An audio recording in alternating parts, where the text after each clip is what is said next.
Isang notorious na magnanakaw ang naaresto ng otoridad sa Laguna.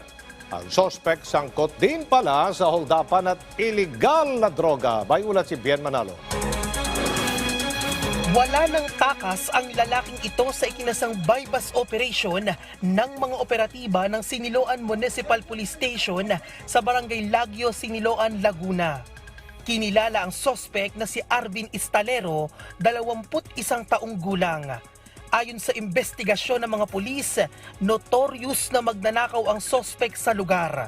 Napag-alamang dawit din si Istalero sa ilang insidente ng holdapan at akyat bahay sa lugar, maging sa mga karatig bayan at umabot pa hanggang sa Maynila. Ito pong si Arvin San Juan Estalero ay naaresto po natin, sir, sa tulong na rin ng ating mga mamamayan at syempre ng ating mga confidential assets sa area. Meron po siyang mga records sa barangay ng pagnanakaw, pang-hold up, gayon din po sa mga karatig bayan. Actually, meron isa siyang naging biktima sa parte ng NCR at ngayon po ay nananawagan kami sa biktima ni Arvin Estalero na maghain ng reklamo laban dito sa ating sospek. Batay sa police record, dati nang sangkot sa kalakaran ng droga ang sospek na isa umanong tulak ng droga. May nakabinbinding 11 kaso ng theft si Istalero. Dahil dito, tinangka pa umanong magpakamatay ng sospek sa loob mismo ng selda. Siya po ay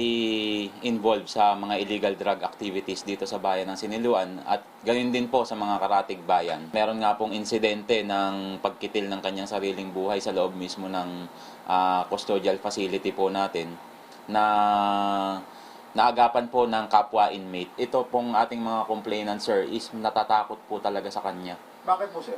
Dahil armado nga po itong ating suspect. Na-recover naman sa sospek ang halos 8 gramo ng hinihinalang shabu na nagkakahalaga ng mahigit 50,000 piso, caliber 45 pistol at mga bala. Salamat po sa pagkakahuli kay Arvin Estalero na kumuha ng cellphone ng aking anak at salamat po sa ating kapulisyan. Nagpapasalamat po ako sa kapulisyan ng Siniloan at nandakit na po si alias Arvin Estalero at mabibigyan na rin po station yung pagkawala po ng aking cellphone. Sa ngayon ay na-turn over na sa Laguna Provincial Jail ang sospek na nahaharap sa patong-patong na kaso kabilang na ang kasong robbery. Bien Manalo para sa Bayan.